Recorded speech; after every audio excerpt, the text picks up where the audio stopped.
CinemaCast. So this week, it's I apologize to lied to you all last week. It's actually Kyle and Curtis's CinemaCast this week. Brought in Curtis. Cody's not able to make it this week, too busy with other stuff. So I brought in my other regular co-host a little early. So I'm Kyle, and this is my friend. Hello, everyone. Say hi, Curtis. Hello. Think everything seems to be working here? Yeah, a little bit of internet issue just on dumb stuff, but I think we're going to be okay. Today we're reviewing, as I mentioned last week, we're reviewing the film Tusk, which is a film about a podcaster. So, is that meta? Is this what meta is? Podcasters talking about another podcaster, a fictional podcaster in a movie? Yeah, so Tusk is a Kevin Smith directed film, part of his project called the True North Trilogy, of which 2 films have been released. This in 2014, and then Yoga Hosers in 2016, and he eventually plans to make a film called Moose Jaws. So yeah, this is the first of that. I haven't seen any of those. Obviously, Moose Jaws isn't out at the time of recording. It's a bit not sure if it's going to return. This made some money, but the Yoga Hosers apparently didn't make make its money. So the question of that is the future of that is in question a little bit, I think. This didn't even make all that much money. It made like a $4 million at the box office and $1.9 million budget or something like that. So that's not a great turnover. That's just barely enough money. But at least it's something. But yeah, I don't know the number on Yoga Hosers. Yeah, I was overly pretty excited about the series in that, especially with Moose Jaws, with the hoping that they would come to the prairies here and film it in Moose Jaw would be pretty epic. But I am on the same boat as you, where I'm not entirely sure where it's going to end up. Yeah, it's been 4 years since the last one, so that's a little bit longer. This takes place in the Jay and Silent Bob verse, I guess. The cinematic universe on that. And then, yeah, I don't know what the connection to the next one is. I'm guessing it's crime stories in Canada. This one takes place in northern Manitoba or middle Manitoba.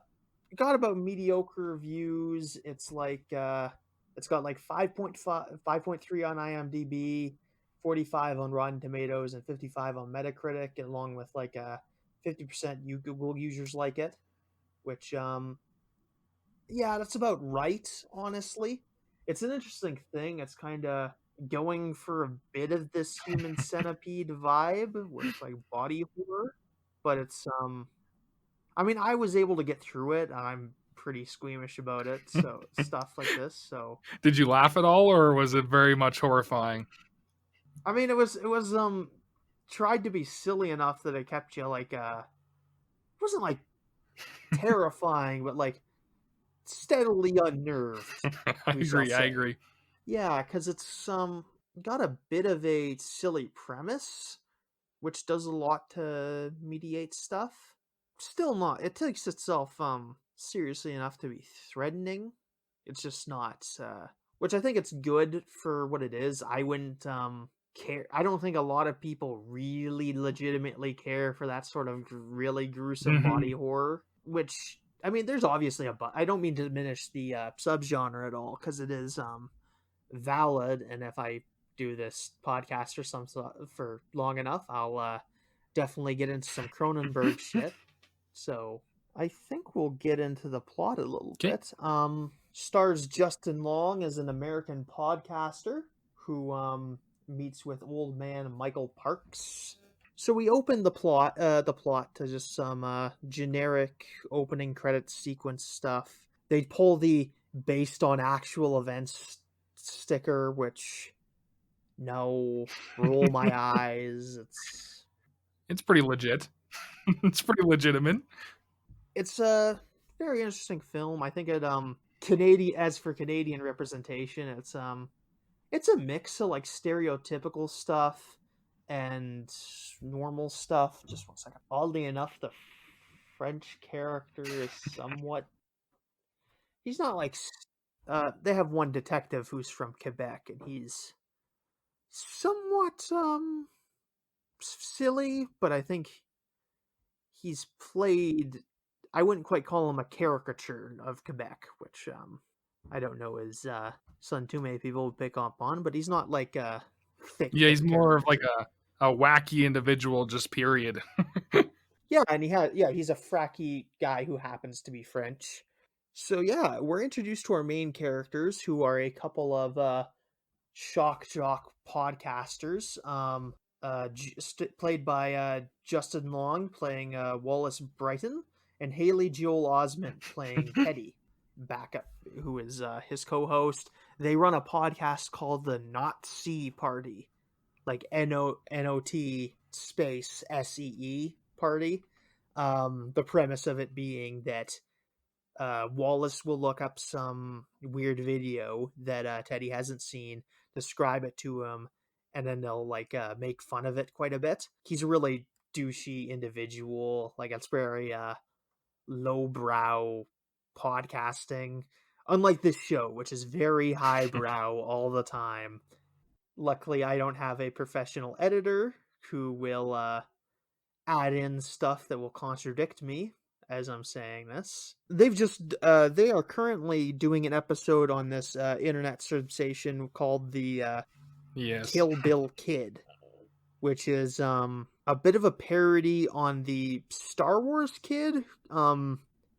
If you're around in like the early days of YouTube, there was this heavy set guy who spun around a bow staff to imitate Darth Maul, and people laugh at him quite a bit, or did, in back in the day. And this is a parody of that, with a guy with a heavyset guy with a katana, which he uses to accidentally cut off his leg. And then somehow this video still gets sent up to the web, though he might have been Twitch streaming. Actually, Yeah. that makes sense. Yeah, because like if that's live, there's nothing you can do about it. So I mean, they can. I mean, it's probably just getting a bootleg recording somewhere. But yeah. So yeah, he is apparently the so-called Kill Bill Kid is has invited Wallace to go visit him. He is a citizen of Winnipeg, so he has to go up to Canada to do it. He's going to do that for the next episode. And yeah, it's a pretty sleazy operation. Yeah, no, right off the beginning, it kind of, because I knew where the film was going to go by, if you watch the trailer, you know, and like the title of it, you know where it's going to end up. And so when it started out with such a humble like podcast of two friends, who instantly the two actors caught me off guard, because the one guy looked familiar, so I had to look him up. The main guy who plays Wallace. Found out that the reason why his voice was familiar is because he's Kevin in F is for Family. So then I was instantly like, that's good. And then the other guy was like the voice actor for Kingdom Hearts, which also, and then his face looked Right. familiar, and I was like, Yeah. why do I know this guy? And it's because he played a character in NBA 2K19 just recently. It's like a reporter, so instantly that caught me. But yeah, the trip to get them to Canada, in terms of that, yeah, I was really like, it was a quick way for them to advance the plot, that's for sure. It's an excuse for him to get up there. He does a little bit of border Mhm. shenanigans. The border guy says when Wallace says that he doesn't really know hockey that well, he tells him to, "Oh, this is Canada. Everyone's got to like hockey," which it's fun. It's, I don't know. This is Kevin Smith is Yes. Canadian, Yep. correct? Yeah. I'm pretty sure about that.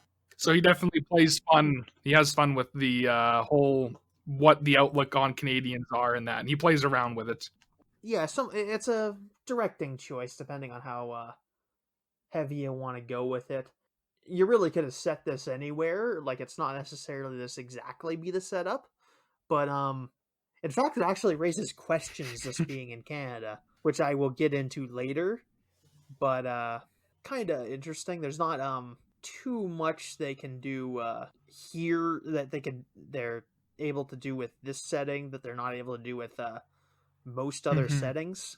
I think it's mostly out of a sense of like haha patriotism that he's doing it, which is fine. I think it's interesting. I don't know there's much of a profound creative choice here, which is it's always weird like seeing someone like purposely like satire Mm-hmm. your country in like a very base way. It's not normally like when Americans parody themselves, it's like making a point or like it's going like really super Mm-hmm. over the top. But with this it's just like, oh, we say a couple words different and that's kind of funny. The joke seems to be like, just haha, we're in Canada. Yeah, I kind of, yeah, it's like a nice kind of nod in that, but yeah, they're not really drilled on the hammer, but it is very like specific Canadian-esque things that he picked just to work into the script. Yeah, and like I'm pretty sure it's filmed in Canada, so, and I'm not going to complain about like them paying our proud Canadian film industry. So there's no harm in it, really. It's just like I think he could have maybe done better. I don't know. It comes up multiple times too throughout the film, if I remember correctly. It's like a Yeah, small, subtle, like whenever there's an interaction with people who aren't like the canon characters, it's they usually have some sort of characteristic of a Canadian that's played on or stretched out. yeah, they use the terminology right or the pronunciations right for the most part. There's like the customs guy Mm-hmm. is very stereotypically Canadian, but like the convenience store girls a little later in the movie, they're just pretty normal people that just like say things the way we say things. So it's a bit, like I said, it's a bit of a mix, and it's like it's not enough to be jarring, but it's just an it, you don't know where to go with this really. It's difficult to like make fun of us in a way that is like super super Yeah, funny. it almost feels more like a inside Joker nod to Canadians than necessarily in terms of like a poking fun at. It's almost like the way in which it's portrayed, it makes you feel as if like the Canadians would laugh at it and be like, "Oh yeah." And there is one joke, especially way later toward the end of the movie, that I really liked. That was a bit of an expense at the Americans, but said something a little bit about us, and we'll get to that. But there is definitely one really good joke toward this, but a lot of it's just like I don't know. I feel weird about it as all, and I'm rambling about it, but it's because I'm not offended. It's just I'm trying to make sense of it, and like maybe I'm definitely overthinking this because I don't think they put enough thought into this. Make some particular, but yeah. So he's gone up there. His girlfriend is in bed with him, trying to convince him not to go and not to go make fun of this kid who did something stupid on the internet. Though apparently the Kill Bill kid booked him. There may be some malicious intent involved with that, but I cannot prove that. Yeah, she's trying to just talk him out of it. She talks about how the old Wallace was a lot nicer and wouldn't have done this, but he's pointing out like, "Hey, I'm a big internet celebrity now. I make a ton of money now doing this and not giving a shit about what old Wallace thinks." So, and I think that's a lot of there's a lot of people that like get their start as like a dumb little internet show and then take off doing something really sellouty and basic that a million people do. I think the big example is like when like Aaron Hansen of the Game Grunts, he was called Ego Raptor back in the day. He used to do cartoons, but when you talk to him about that now, he's just like, people tell me like, "Oh, it's such a big. I miss you making cartoons. You were so much funnier back then." I'm like, and he says, "Look, no one respected me back then either. It's not like and if he didn't do what he was doing now, which is the Let's Plays, which is some people calling him selling out, he wouldn't be doing what he's doing and making the money he is. So it's hard for a lot of people to look back. It's like, oh, so you show a lot of appreciation to what I did as artistic intelligence, but here's where the money is. I don't really care too much about what you're saying. Obviously, this guy's nothing like Wallace is nothing like Aaron Hansen. This is just a way of demonstrating it. He's more of like a he's not I don't know that he's a Steven Crowder type, but I kind of got that kind of vibe off him, where like he does a lot of like offensive jokes and like his.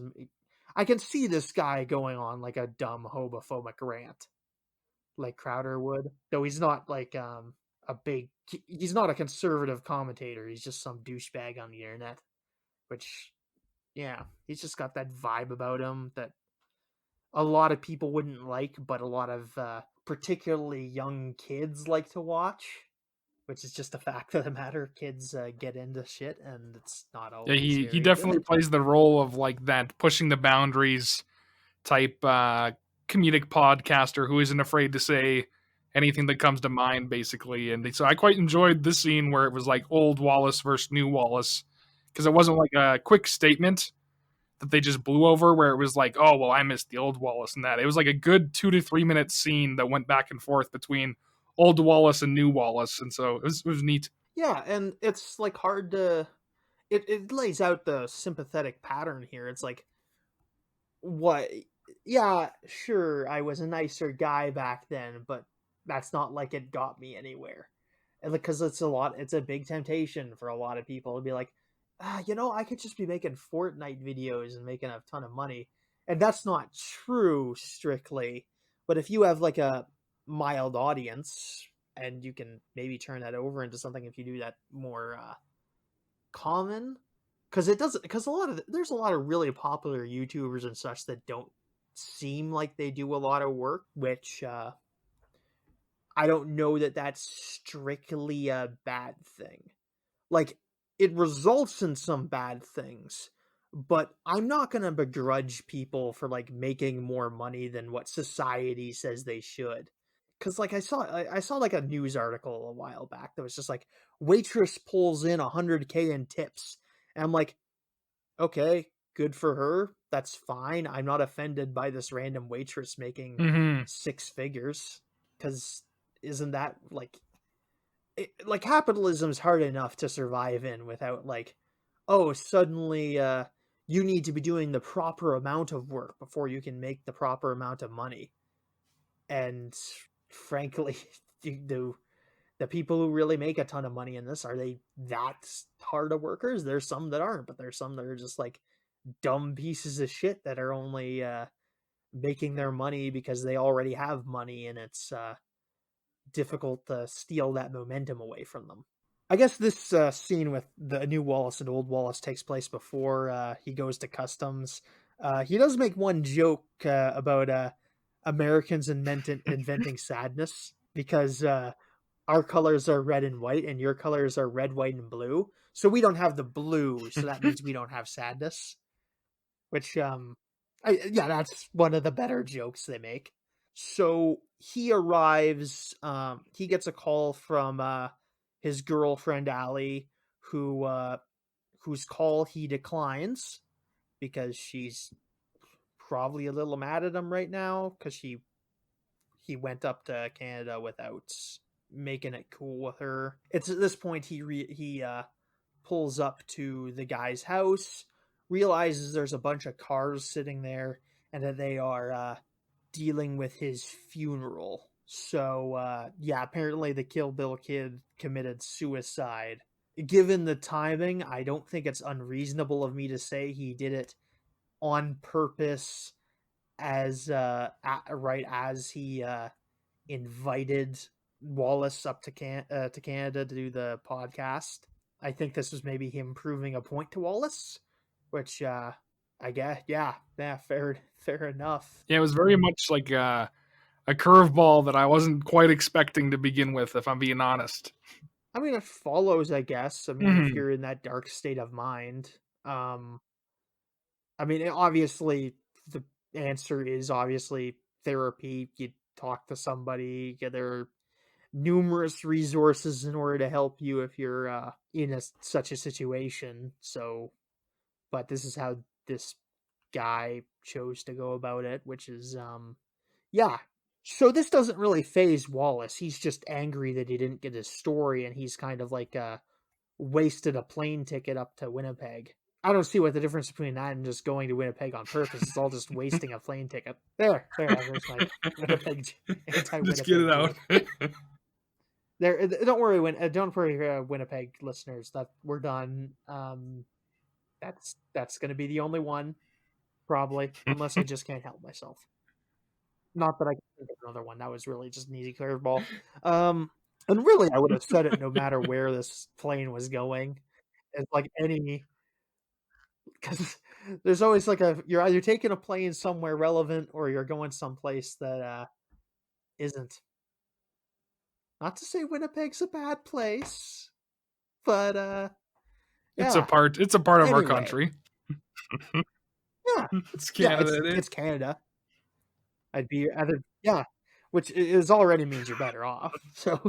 So yeah, he's calling back to Teddy, trying to figure out what he needs to do when he finds a sheet with phone numbers cut out on the bottom of it in the men's bathroom bulletin board. Which before I saw that bulletin board, this was a really nice bathroom for a bar bathroom. Yeah, I didn't see any like condom dispensers or anything, and then there's just big bulletin board. Okay, that's probably sleazier than the condoms, and that place is like germy. Yeah, it's weird how hell. sometimes different restaurant bathrooms they find at least that one was weird because it was like a communal bulletin board. Like anybody could pin something up there. Like I've seen the washrooms where they have the like a blatant advertisement like right in front of the urinal where you're taking a piss, and it's like, okay, like I don't know who buys that advertising slot, but like, okay, I guess it's a thing. But like the communal one is what got me. It's like anybody could pin anything on that board. Yeah, why isn't this just in the bar? Yeah, like it could be in the, it's like a secretive part to it. It's like, okay, so there was a big enough need for a place that we needed to pin things on a bulletin board that it needed to be right above the urinals in the men's bathroom, and that's it. No other options. This may be a way of distributing advertising for prostitution. Now that I think about it, It's something my innocent mind and eyes have not been aware of. I just thought about it as we were talking about it, and that's the. I mean, like what other? Like I can't think of any other explanation for. Hey, why are we just advertising to men? Like men in a bar specifically. Which, granted, lots of guys go to bars. It's a large advertising group that you can advertise to, but it just seems like you're making the most specific possible way of advertising to those people. And part of advertising is you occasionally want it to reach someone outside the demographic. Like, there's nothing wrong with like businessmen who are like, oh, I don't like that I'm selling stuff to a certain group of people are never the nice kind of businessmen. Very true. But it did make me laugh. I will say it did make me laugh. So the brochure says that he's renting out a room to people who will do basic housework for him, and also that he has tons of stories to tell, which is a weird way of putting this, because this is his way of luring people to his secluded location so that he can murder them. So this is just a weird way of doing this altogether. And yeah. I felt like it was like the whole left turn, like the segment from when Wallace gets to Canada to when he gets to the mansion. It's just like really whack because I after you watch the trailer, you know where it's gonna end up. And so I always find myself thinking like, okay, how are we going to bridge the start to that portion of the film? And the sequence of like finding the kid that's no longer alive in the funeral, and then the bar, and then pissing and seeing the urinal thing. I'm just like, I always wonder like that's quite an interesting train of thought to think that that's how we're going to progress the story, which made me laugh. Yeah, and also he has to retrieve this advertisement at some point, like preferably like immediately after he kidnaps his victim, because this is going to be the first way he gets tracked down. And we find out later this isn't the first guy he's done, so he's definitely taken this down at some point. Because it's probable he maybe mentioned where he got this location, so to Teddy at least. So he's got to remove this probably within the time where he eventually drugs Wallace while he's unconscious. So that means leaving this guy, your victim, alone in your house for 4 hours, because it takes him 2 hours to go to this location to the from the town with the Winnipeg to the location where he needs to go to up near Bifrost. So that's a 4 hour round trip, assuming it takes this bar is at the edge of town and he doesn't have to navigate surface streets at all. So he has to make sure this guy's out for 4 hours, which I guess depending on what you're using is maybe perfectly achievable, but he's a very it's efficient not. man in all aspects. Not only the times that it takes him to do everything that he does, when we talk about that later, but yeah, like the time to cover his tracks and all that jazz. He doesn't waste no time. So yeah, he's directed to Bifrost, Manitoba, to meet with a guy named Howard Howe. Yeah, he's meeting with Howard Howe, an old man who's just barely old enough for World War II. He gets sent to a particular house at a place called Pippi Hill, where all the walls are lined with weird stuff, and he finds Howard Howe in a electronic wheelchair with his legs crossed, which should have been a giveaway at a certain.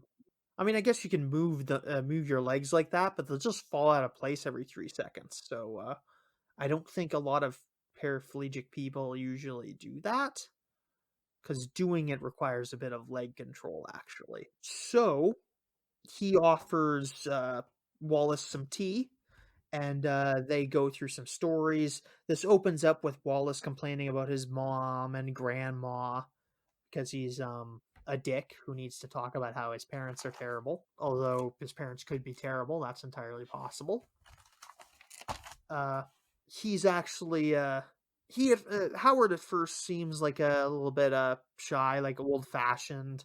He's confused a bit by the idea of podcasting and the internet. Howard tells Wallace some stories.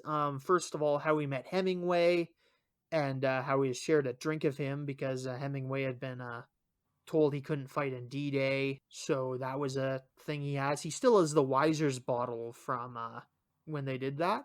And then Wallace's attention is driven to this rib-like bone, which is Howard reveals to be a walrus's cock bone, which is a thing some animals have where they have a bone in the penis. I'm not a biologist. I'm not gonna. I can't be bothered to explain it more deeply than that. And at this point, he's just like, "Oh, geez, that thing's massive," and I'm like, "Don't say it. Don't say you want to be a walrus, because God knows that's gonna end up being the reason he gets turned into one. He's just gonna like, oh, I wish I could be a walrus. Wish granted. That's not the reason, and he doesn't quite say it. Yeah, the jokes he makes and how how unfazed Howard is during like the whole thing. He's just telling him like how the facts especially are, while the whole time Wallace is just literally just making an entire joke and scene out of this item that he's very fond of almost. And Wallace is actually reasonably impressed with Howard. He's very impressed about the Hemingway story. We get a glimpse about how he's mildly well read. Like, he knows who Hemingway is. He knows who a bunch of other authors are. He picks out a couple different quotes from different places.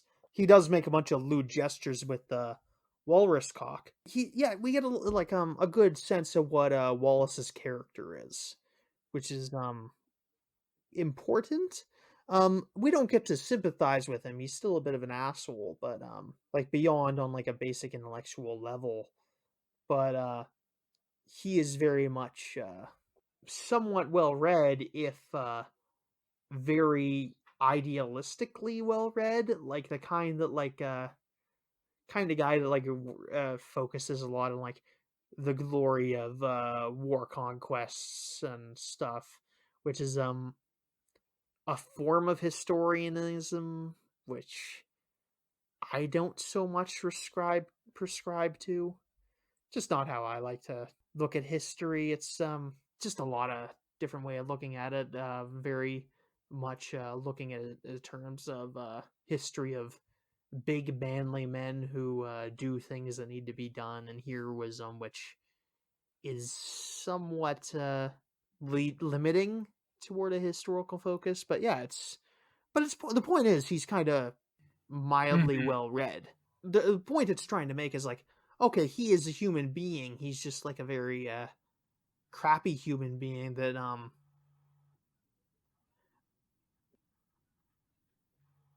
I think he's inherently probably incapable of getting himself out of this situation through words is what's getting through to a degree. I think Howard is crazy enough that I don't think he could have been talked out of doing what he's doing, and certainly that stops being an option at a certain point. But yeah, yeah, we get a nice little glimpse of everyone's character, which I'll give points to the movie for that. Everyone's got like very good characterization. It's almost got a certain vibe to it in terms of this. Like I'm not gonna say it's gonna sound very pretentious, and it's gonna make it sound like I think this movie's better than it actually is. But it's kind of like Greek tragedy esque, where like the man's flaws dictate the fall of a man that could have been good. So yeah, I think it's got enough clout to go by that. So after after he's drinking some tea for a little bit, Howard points out that he got the walrus bone from a walrus who actually saved him from when he was lost at sea in '59. A walrus he had to leave behind once he got rescued, and he kind of like associates all positive memories with being with the walrus, which raises a question about why he's doing this. Like why wouldn't he just steal a walrus? Yeah, like it's almost like he doesn't believe. I feel like it's like maybe he's gotten to the point where like he feels like he needs more of a connection with walruses, and he believes that walruses need to be respected more by people, and that in fact the walrus is very close to the human being. And so since people would just see a walrus as a walrus, he's like trying to prove some point that like, yeah, he's very fascinated by the fact that like a human is a walrus Okay. and they're equivalent in a way to justify his relationship slash happiness with his so-called savior walrus. Yeah, okay, there's that. That makes sense. I guess that explains enough why yeah, he kind of wants to bring man to the level of walrus, which he sort of believes is a bit Yes, yeah, superior to man, which is very much. idealized to some degree. And there's another aspect to this which we'll get to later. But yeah, he could have stolen a walrus cuz like he's in Manitoba. I don't know, they have walruses in Hudson Bay. I don't know about now, but I mean, he could always, if nothing else, he could always go up into Nunavut and Yeah, you feel like he could have just moved somewhere with lots of walruses, and he could have could have lived a good life as the walrus whisperer. yeah, no, yeah, like set up in like a Iqaluit or something, or Yellowknife or whatever. And no, Iqaluit's probably better because that's closer to the sea. And I mean, less authorities probably. I mean, the Inuit might ask some questions about missing walruses, though he might only need one walrus. But yeah, it's not. Yeah, he could still have gotten a walrus, but Yes, and because he is very wealthy, very adventurous. Like it's not like he's not the type to go on an adventure to find one. it's I don't know how well. Yeah, it seems like an achievable goal for him to steal a walrus because you're not going past any intergovernmental borders, which it would almost make more sense for this to happen in the States, because then he'd have to sneak it across the 49th parallel, and that would make this more difficult. But it seems like he could just move a few hundred more kilometers north and then be able to steal a walrus at his leisure. If anything, a little bit cheaper, because he's able to buy the land at a lower price. Yeah, he definitely could have acquired one, but I feel like because of all the things that happened to him throughout his life, and I bet you like when he went on to tell people when he got saved that he was saved by this walrus, they probably just laughed at him and said like, "You're delusional." And then at that point, he probably snapped and was just like, "You know what, all you stupid people, you know the walruses are way better than you, and I'm gonna prove it." And yeah, yeah, no, it's just maybe it's deep down I want to be watching a movie about a bunch of maybe I'd rather watch a movie about a bunch of Inuit guys breaking up a walrus kidnapping ring. There's always room to make. When the Canadian government will do nothing, the Inuit have to take it into their own hands and stop this walrus heist. Can they do it without any help? Yeah, that seems like it'd be a fun But movie. instead, we got Tusk. I don't think it's less silly than this. Yeah, this is a pretty out there concept. Yeah. So yeah, as he's telling this story, Wallace loses consciousness and falls down on the ground. We get a flashback to him with his girlfriend in bed. This is where we get a bunch more of him talking about how he's about his selling out. After this, he wakes up in a wheelchair with a blanket over him, while Howard is sitting across the room cleaning a walrus tusk, which we have not seen before. Howard goes on to tell a still very drugged out Wallace that he had been bitten by a brown recluse spider, and Dr. Moussier, which I think is something he just Howard just Kaiser Soze'd up, had come in and was forced to amputate his leg because the virus was going, and Moussier had apparently stepped on Wallace's phone, and also had removed all the phones from the house because Howard doesn't have a good reason, but I think Wallace is too drugged out to really conceive of what's going on, so he's just kind of like cries about like his missing leg.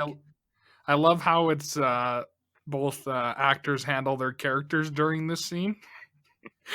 I love the fact that they give the drugged out Wallace his big ass Slurpee cup back, which right from the get go, like when he took it into the building, I'm like, that's an odd thing to carry in to keep with you, and it was empty too. But like it becomes almost an integral part of the plot. This Slurpee cup, and the fact that he's sitting there just drugged out, sipping on it. Well, you can tell that Howard's kind of making up this half-ass story. But the whole time, Wallace is sitting there drinking this, not even like a Slurpee anymore. It's just wet, iced, melted slush. Just so happily content sitting there. And I just loved it. I thought it was pretty good. I don't think I see any liquid in it after they get it out. I thought it was empty the whole time, and then he just hands it to him, and he's just sitting there sucking on it while he's basically getting told what happened, and he's just like, "Oh, yeah." It's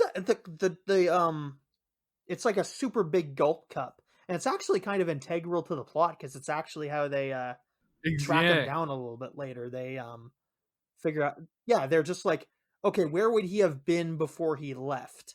And it's just like, oh, well, he always likes to get those big giant ass convenience store soft drinks, so they go to one of them and just happen to find him. Presumably it's not their first try, but could be. But yeah, it's just it's how they track him down. It's actually a little bit of reasonable filmmaking. I like, and that's good for a mystery. It gives like it does the odd things that's competent. Like, it's not a bad movie. It's silly, but it's not like stupid. Mm-hmm. If that makes sense. It knows what it's doing, which is important, which separates a lot of really bad stuff from stuff that's well made but bad. It knows what it's doing and knows how to set up story beats, which is important to note for especially amateur writers, because you got to like keep up those ideas so that you can bring them back later, and like it lets them know that you're putting some thought into your script. He hasn't been brought into a hospital for a reason that Howard makes up that is bad, but Wallace is too drugged out to question. It's revealed that he's like belted to his chair. And is this karma? Because he was going to make fun of a guy with one leg at the beginning of the movie. Yeah, there's definitely a parallel to it, and they do make it a point throughout the film to note that Wallace is definitely not the greatest guy. Yeah, he's almost like an example of what Wallace about what Howard doesn't like with the world, and it's like, hey, you're a piece of shit. You'd be better off as a walrus. Exactly. Yeah. Which is a weird statement, both on its own and in context. So yeah, I mean, obviously it's symbolic, and I think Wallace does kind of learn a lesson at a certain point. Not that that means anything. I think if there was a version of this where he gets out okay, he'd maybe learn a lesson. But I don't think he gets that opportunity. which is perhaps good, because it's kind of always a little bit tripe when it's just like, oh, this was all a situation to learn his lesson, so it was all okay in the end. And it's like, no, he might have learned something like that, but this goes far beyond. Like, Howard isn't the guy, isn't Jigsaw. He's not out to teach them some sort of twisted lesson. He's doing something horrible for delusional reason, and it's incidentally happened to maybe eventually Wallace would have learned some sort of lesson from this. But even then, it's doubtful, because this is something some crazy guy did to him, and it's not gonna make things better. Eventually, as the night goes on and they meet for supper, as the drugs are wearing off, Howard points out that Wallace is not eating any of his food, and he says, I can't move my arms.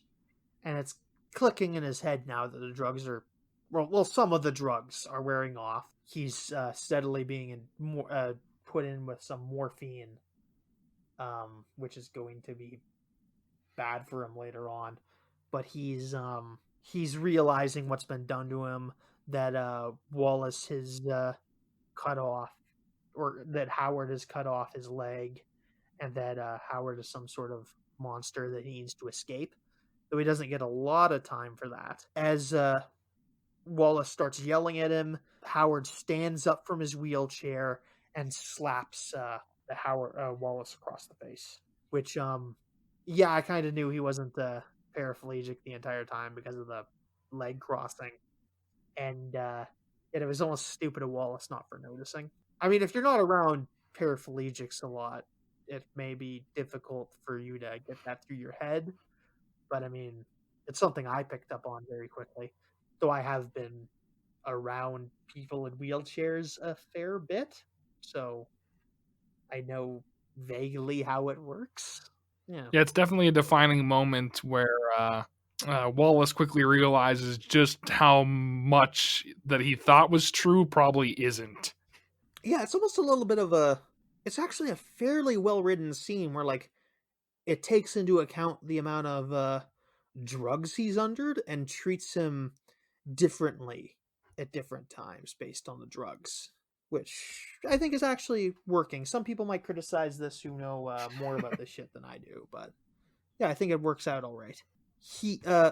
Howard points out that he has constructed a walrus suit, and that Wallace is going to need to learn to communicate as a walrus.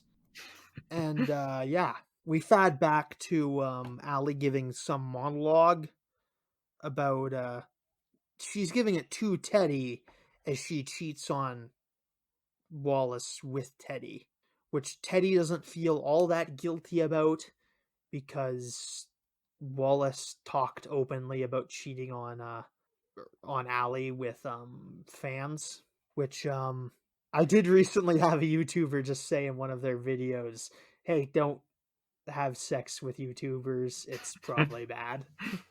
Though I do know some YouTubers that have married fans. So there's also that. I don't know, it's all complicated. It's all very complicated.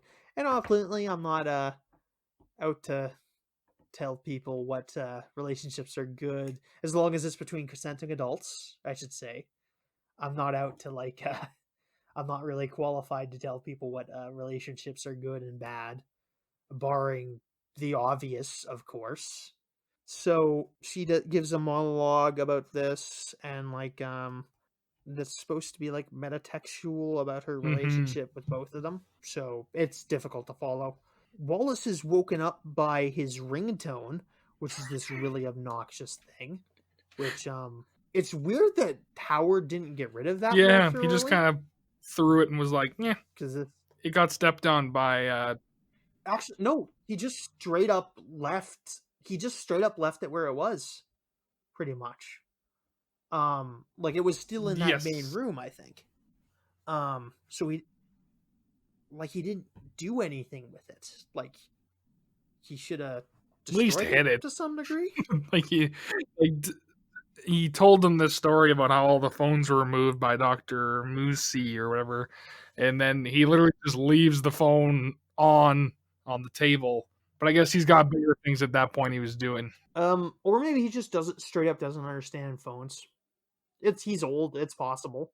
He said he was 16 in 1944, so that would make him 20 in 1950, 22 in 1950, 72, 82, 86. Yeah, this man's 86 years old. So it's entirely possible he just doesn't know Yep, I technology very agree. well. He thinks he maybe wasn't playing as dumb as we thought he was. So he uses the phone to Allie back because she's just missed her call, and he lives a voicemail about how he's trapped in this house and how this guy's cut off his leg, and he mentions the walrus thing, which doesn't backfire on him miraculously. The I got my leg cut off and this guy's trying to turn me onto a walrus doesn't actually phase the cops as much as you'd think. And maybe this is just a sign that Canadian cops are more competent than American cops. And I'm willing to take that as fact. I mean, obviously, Canadian cops do shit too, but I'm willing to say they are better out of blind patriotism. So, yeah, he also leaves a similar voicemail on Teddy's phone, which is sitting next to Allison's phone because they're sharing his place or her place while Wallace is gone. He starts to call the cops, which he maybe should have done first, or it maybe just skipped over the call to Teddy. Yeah. But I mean it's the same number in Canada. Although maybe he doesn't know that. Okay, public service announcement. Public service announcement to all the American listeners, because we do have some. The 911 works in Canada too. Just perfectly clear on that. I wouldn't want any of you to get hurt. Because, yeah, 911 works in Canada and the United States. So, there we go. Just putting that out where. It's different in England, but it's the same here. So, he gets knocked out before he can call 911. So, Clubbed by the Howard. yeah. Yeah. So that's screws him up a little bit. The next morning, Teddy and Allison get their voicemails, and they immediately actually believe him, thank God. Which I actually find kind of refreshing, because like in any other movie, this is like, oh, they don't believe him, and now that's a big thing. Which I actually just like that they're doing it Yeah, differently they're very for much like no. once. They immediately address it, and they're just like he might be like push the boundaries Joker type guy, but he wouldn't go this far. So he needs help. And they can tell he's Yep. genuinely scared. And there's we'll get more into this when they meet with the cops later in the movie. But yeah, we then cut back to a we don't we then cut back to Howard doing the full surgery, which we don't get a lot of. We get a clip of like him with both legs missing, and his arms getting sewn and like different things. So we don't get a lot of like gritty details of the surgery, thank God. Yeah, we it just shows a little bit of details, shots of, but then like he like a weird poetic sense while he's sewing this something up. He's like very poetic about what he's saying. Yeah, he gives out his whole backstory about how he was abused by the system. He was an orphan, and he got abused in like the orphanage, and then it turned out they closed the orphanage so they could go to a mental hospital, and he eventually escaped when he was 16, and then caught a ship, presumably into the war effort, in order to get away. But it's revealed that he was molested as a child up until his early teens, at least. So yeah, he's got like a backstory that makes him very scary, or makes him very crazy. Crazy, which is yeah. Nothing I could say about this that hasn't been said elsewhere about like villainization of the mentally ill, but yeah, whatever. Yeah, won't get into it too much. If you want a movie that does serial killer mental illness a little better, watch Split. Is all I'll say. That's actually probably one of the best, probably one of the better portrayals of a psychiatrist I've ever seen in a movie. Actually, just watch all of the East Rail 177 trilogy, which is Unbreakable, Split, and Glass. They're very good movies. Anyway, so yeah, he ends this big poet thing with saying it's better to be a walrus. They try initially calling the cops, and when they tell him that he's part of the Nazi party, they hang up on her briefly. But when they get to the police station, they do hear them out, which Yep. is good. Yeah, he doesn't really get punished more than the plot excessively needs to.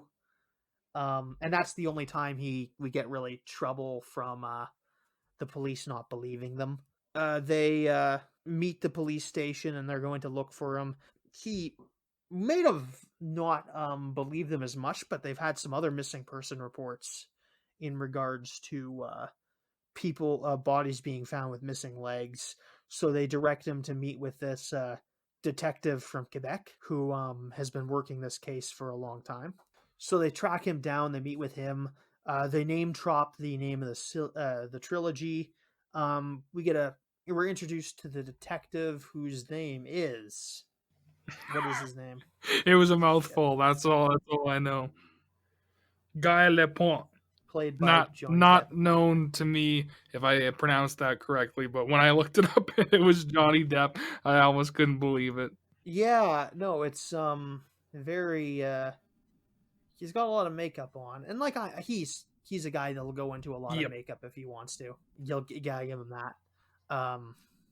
He looks different in basically every movie he wants to. He's a man you can shape to look a certain way if you need him to. So he's a little bit Guy is a little bit consumed with this case. He mentions that there's been 23 other victims, possibly more. We do see a few more bodies in the place where they're keeping Wallace. So push that to like 25 probably. He figures that he met the guy 2 years ago in Lachute, Quebec, which went on the trail of this hockey player who had gone missing. Yeah, it's a very rambly conversation that goes on way too long. This is where a part of the movie just grinds to a halt. Which there's a guy with like a thick Quebec accent who or like a thick accent who cannot be is not very well understood by Lapont. And they go on a big back and forth.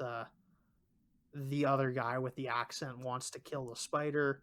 I'm not sure if this is supposed to be Howard, but Guy points out that this guy also, like Howard Howe, is not traceable to any real person.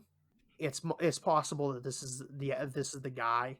Not much of his conversation is actually all that helpful, although he does help them with the investigation. But there's an easy 5-10 minutes you could have Very much cut from the movie right here, agree. which I think would Yeah, that was the yeah point in the film where just I got a little distracted after their conversation, because even it almost felt like it could have been a quick cutaway, but it was treated as like a full yeah integral scene. yeah they want to make him out to be more incompetent than he Hmm. actually is. Yeah, which doesn't work because he actually helps them out a fair bit. So he's not useless. I think he's just hasn't gotten a good break in a long time. And it's certainly never something this quickly. So I think I'm oddly enough, despite the portrayal, to put his failure to catch Howard on just like a lack of the 48-hour rule of like, if you're not able to recover someone within 48 hours, Mm. they're probably already dead, or at least get some evidence, which is there's that police show, The First 48, which goes over that, because that's just a statistic. And I think that yeah, I'm willing to portray his failures up to this point as him just not getting the right evidence Yeah, soon enough. I don't think he's nearly as incompetent as they're putting him off to be. they definitely put a lot of key parts in to make you believe that he's just a nutcase, when in reality he does make valid points and everything. Like, I know the original scene when they meet him, and I got a good kick out of when the waitress brings the food after he kind of does his Yep. monologue, and like she's carrying like three different meals, and she's like, okay, like who ordered like this thing, and he's like, that'll be me, and then everything else that she brings he also ordered, so it's just him with like three meals in front of him, and nobody else got any food. So immediately they make you think he's just a weird nutcase. And he like squeezes down on his burger with his hands to flatten Yeah, it so the air gets out. And he's not even like, they portray him as like they're making him out to be like a big yeah, fat he's guy, just. and he's not really. He's And somewhat one thing overweight. I thought too is that once I realized that it was Johnny Depp who was playing the role, it made me wonder how much leeway, because I never saw Kevin Smith as much of a director who would force people to follow the rules. He's very much outside the box in his ways. So once he got Johnny Depp on board for the role, I wonder how much of it was like improvised, or like let Johnny Depp become the character. Or maybe he's just like like really into the idea of Hollywood fat, and this is just how he thinks fat people look. And he's never actually seen like a real fat person in his life, which is weird because I don't think this guy is much bigger than No, no, no, Kevin no. Yeah, Smith, his character's not frankly. too big. Just a weird little bit of characterization, and he's honestly fairly competent. After this scene stops, they solve the crime in like 10 minutes. And that might also be why the scene stands out so much, is that it's him talking back and forth with him when he met Howard Howe, as he thinks, many years ago, goes on for about 10 minutes, and then after that they traverse a large part of time and connect the dots on the case fairly quickly. Yeah, like immediately after this, he's just like, okay, where would he have gone last? We can maybe pick up his trail from there, which is good police work. And they're like, oh, he liked to get the big cups. I've said this already. He liked to get the big convenience store, super big gulps. So they go to one of these convenience stores and they talk to the cashiers. The cashiers actually recognize the guy, and they give him the information about where he was going. So they track him down very quick after this, and then they bring it there, and then he even provides guns when they get there, and he's like handing them the guns, and he's just like, and Teddy's just like, oh no, I don't want to touch the gun, and he's like, what kind of Americans are you? Which is the best joke in the movie. Just like, what do you mean you don't want a gun? I was lied to. I was told Americans would just do it. Thankfully, the girlfriend picks up her gun, and then Teddy takes a gun out of solidarity. And then Guy gets the big shotgun. So yeah, he actually solves the case really quickly now that he's gotten this break.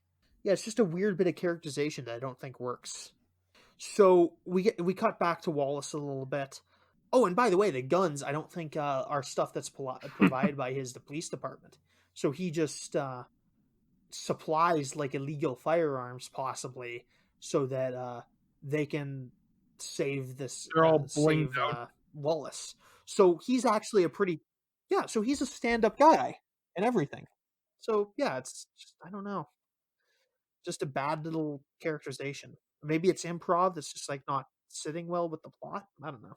So yeah, Howard feeds Wallace a fish, which a raw mackerel, which he has to eat.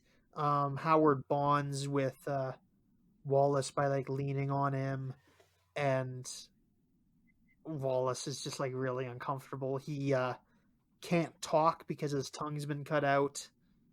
So he needs to communicate as a walrus. They try teaching him to swim. At this point, we're revealed 2 other guys have been in walrus suits. Which is he saving the skin? I don't want to know. First off, when they first introduce the so-called walrus suit, it's fairly horrifying, I will admit. Yeah, it's patchwork. It's not a pleasant looking, like when you think of a walrus suit, like it can go one of 2 ways. Like you could make a very happy looking walrus suit. Like I have no doubt in my mind that if you wanted to dress up as a happy walrus, it's plausible. But this is not the case. Yeah, it's like made of human skin for whatever reason. Like a patched work. It reminded me very much of like Stitches from World of Warcraft, where it's just like random carcasses sewed together and all sorts of jazz. So yeah, that happens. It's then revealed a bit more of the backstory that Walt Howard had to eat Mr. Tusk, or felt he had to, like the original Mr. Tusk, not he refers to Wallace as Mr. Tusk because he had referred to the walrus that had saved him as Mr. Tusk. But it's then revealed that Howard had to eat Mr. Tusk in order to stay alive, but then soon after was rescued by a ship, like just after he'd initially started eating Mr. Tusk. So part of his plan has been to set up Wallace as the new Mr. Tusk and train him for a fight so that he can get Mr. Tusk can get his revenge on Howard, who is him. But in order to get his revenge, Wallace must kill Howard as a walrus because now he is in walrus form, which is symbolic. And this is some really Hannibal Lecter shit, which I have difficulty following. Yeah. I do not have my degree in psychology, so I am not what's his name? The handsome guy from Yeah, I very Hannibal. much felt like that doesn't narrow it down. They're all handsome. With this segment, it was very much it kind of tied a couple knots together for me when he forced Mr. Tusk to fight him, and I think it just enforces so much more the pedestal that he put Walrus on and how he talks, especially once he reveals that he ate Mr. Tusk, because it was a sense that like the Walrus was almost more giving and peaceful and less up to give in to their animal instincts than the human. Like he broke down first and ate his friend Mr. Tusk before Mr. Tusk did. And so this is his way of proving to himself or justifying to himself that in a way the walrus could possibly like at some point become as animalistic as he did. Like, yeah, it's very much where he feels like he was the worse being than a walrus. Yeah, I wonder if like there's possibly like if this guy in another life would have made himself to would have had like a doctor make him into a walrus, but I don't think that's an option for him, and he very much feels bad about having to kill Mr. He Tusk. feels like he was the animal in that situation, which is weird for how like unserious the concept is. Yeah, it's there is a train of logic which is followed. It's just yeah. They Guy, Allie, and Teddy find Wallace's rental car in a lake, and then they make their way up to Poppy Hill, where they start to hear some of Wallace's screams. Wallace then gets into his fight with Howard and manages to jump on to stab Howard in the foot with his tusk, and then stabs him in the chest with his tusks, killing Howard. Just as Allie and Teddy find him, and he's shouting at them a little bit because he's upset. Guy points his shotgun at Wallace to perhaps put him down, but that's maybe just an alternate ending because he does not, which I think is legally the thing he has to do. We cut to one. Yeah, I don't think he can kill this man as a cop. I think that's out of his purview. We cut to 1 year later. Wallace is living in a enclosure. We get a flashback to Allie giving a monologue about it being good to cry, and that's what separates men from animals. And they cut back to him. He tries to say "I love you" to Allie, but can't do it quite, and he has a tear, proving that Howard could not turn him into a walrus. Truly, this is just a horrifying imitation, which is obvious to everyone but Howard. That's. I don't think we're getting a larger social message out of this. That's a fair. Sadly, I would have been very impressed if I could find a way to pull that off, but I don't think I can manage it. Or you're a smarter man than me if you figured it out. So it's also weird that they haven't tried doing any surgery on him or got him out of the walrus suit. Like, he'd probably die. And maybe that's why they're keeping it onto it. But it's hard to believe that, like, there's no, like, leather jacket, leather lab coated hotshot doctor who's just like, "Don't worry, I'm gonna make you okay again," and like is really cool, or at least less walrusy. I always thought, like, they show like a glimpse of him before he goes in the suit, and yeah, he would not be the best off.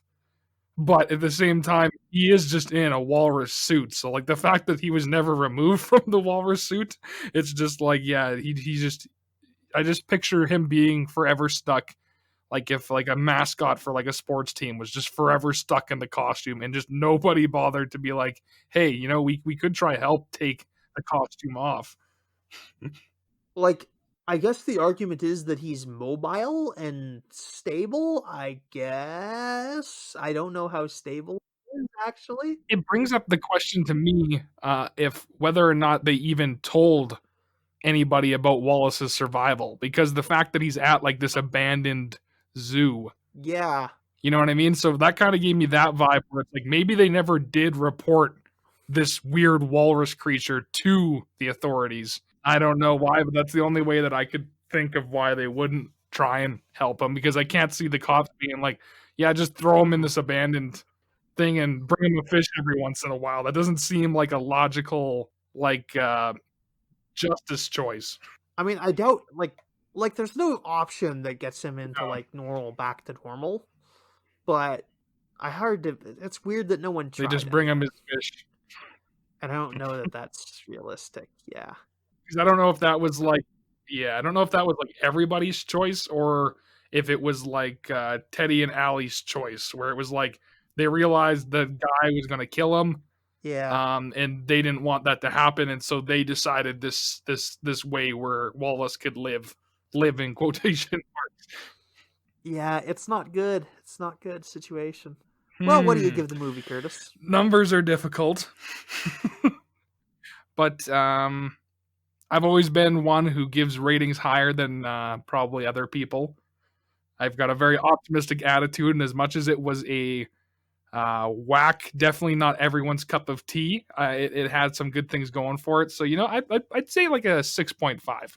All right, yeah, I'm gonna give it a 5. There's just a couple of moments that like keep me from giving it Mm, a 6, which I think is an acceptable score for a movie. Like I think 6 is like the bare minimum of something I would want to watch, but I don't think it quite gets up to that level. yeah, very true. Very true. Yeah, it definitely has some good parts going for it, and like film quality wise, like I couldn't find many faults with like its stylistic choice, but there's definitely some parts in it where I was like, mostly that slow middle portion that cut up Yeah, about like an hour in. the thing. That was yeah, that one was like the bigger hump where like up till that point I was generally like, okay, this is a weird place to go. Oh, these are interesting little quirky choices, but then that part was when I was like, okay, I've got to hop on my phone for a moment here because this is this is going a bit too long. Yeah, I feel like if this had been like an hour 35 minutes or hour Hmm 32 minutes, that would have made it better. I think that is too long, and they dwell on it too long, just because maybe they had to pay Johnny Depp a certain amount of lines, but based on like some of his casting details, I don't know that that's fair. Yeah, because I don't think he's officially cast in this. I think we hmm just know it's him. I'm just gonna look this up real quick.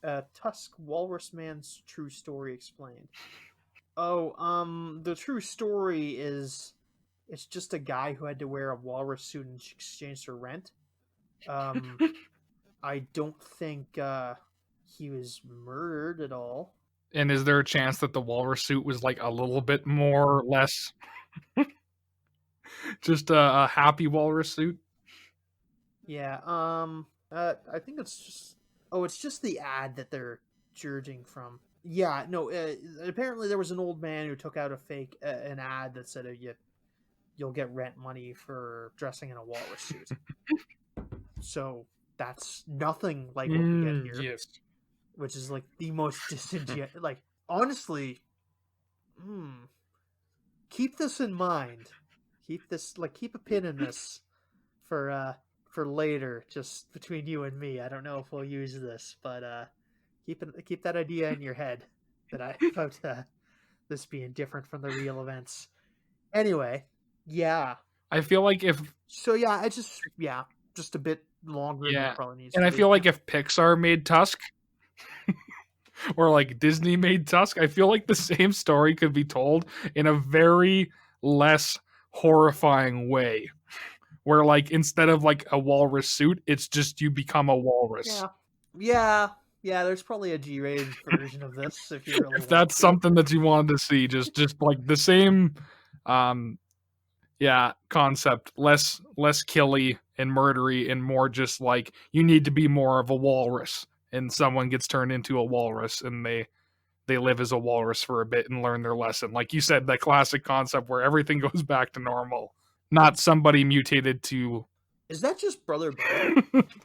yes, it's brother bear but walrus because we all know walruses are more superior. It's.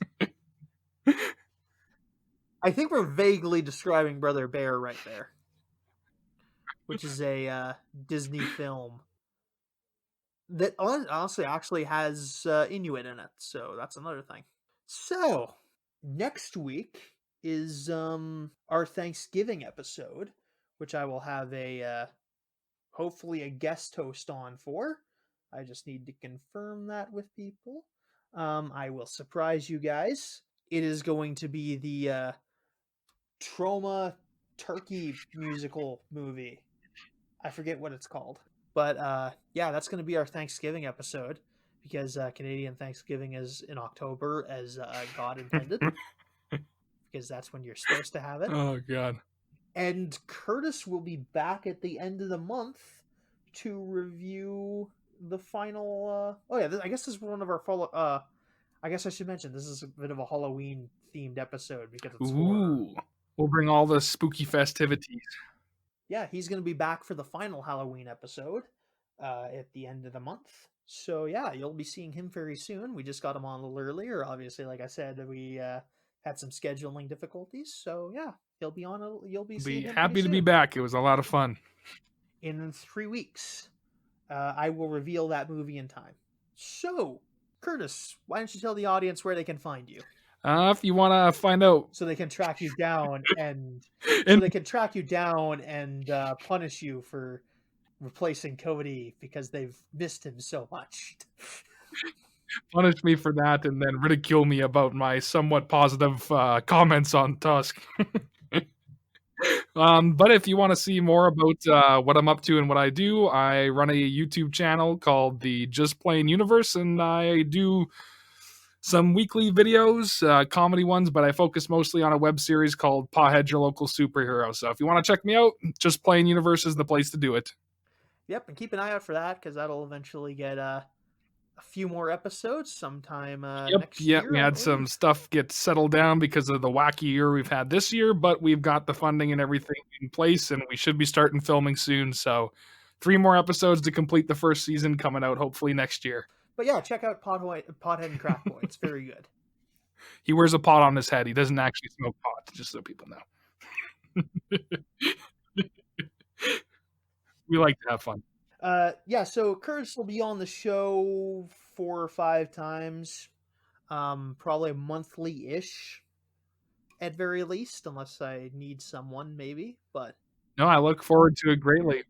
you can find me on Facebook as Kyle and Cody's Called CinemaCast, also on YouTube as Kyle and Cody's Called CinemaCast, on Twitter as KC Cinemapod, and then my personal Twitter at Lord Brokenshire, which is where you can find where I've relocated my hot takes because I felt that was a better place for it. And besides, I might be expanding into more independent stuff eventually in the future, so I figured I might as well have my own. So yeah, see you guys next week. And now I can turn off the recording and drop this freakish Canadian accent. Oh, it's so terrible. I need to get back to my goal of spreading communism to the Americans.